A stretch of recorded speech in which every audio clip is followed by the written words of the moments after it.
ฉันជាកូនអ្នកក្រព្រោះមានម្ដាយល្អ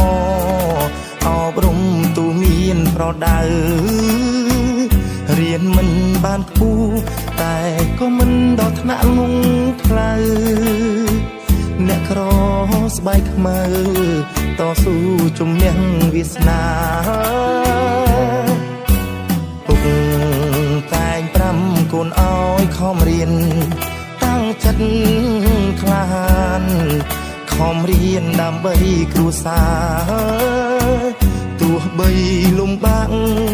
ពុកម៉ែធ្វើស្រែចំការមិនស្ដាយសង្ខារឲ្យកូនសិក្សាដល់ចប់អូយទឹកភ្នែកកូនហូរក្បិតយើងអ្នកក្រត្រដោទាំងមិនស្រណុកទឹកភ្នែកកូនស្រក់អាណិតពុកម៉ែខ្លោចចិត្តតស៊ូជីវិតដើម្បីអនាគតកូនមិនតូចចិត្តជាកូនអ្នកក្រ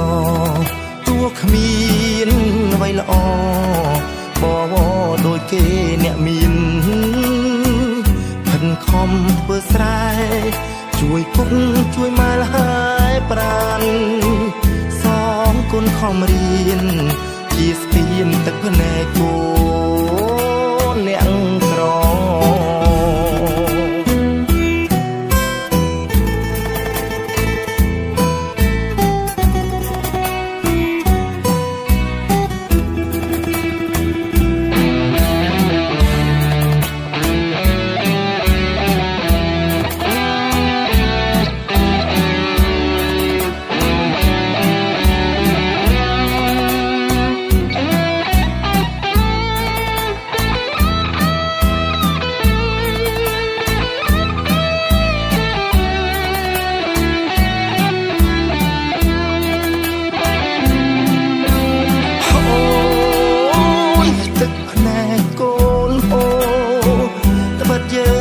នកក្រត្រដោទាំងមិនស្រណុកទឹកភ្នែកកូនស្រង់អាណិតពុកម៉ែខ្លោចចិត្តតស៊ូជីវិតដើម្បីអនាគតកូនមិនតូចចិត្តជាកូនអ្នកក្រទោះគ្មានអ្វីល្អបវរដូចគេអ្នកមានខិនខំធ្វើស្រែជួយពុកជួយម៉ែលហើយប្រានសងគុណខំរៀនជាស្ពានទឹកភ្នែកកូនអ្នកក្រខិនខំធ្វើស្រែ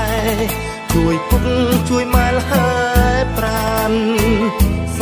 ងគុណខំរៀនជាស្ពានទឹកភ្នែកកូន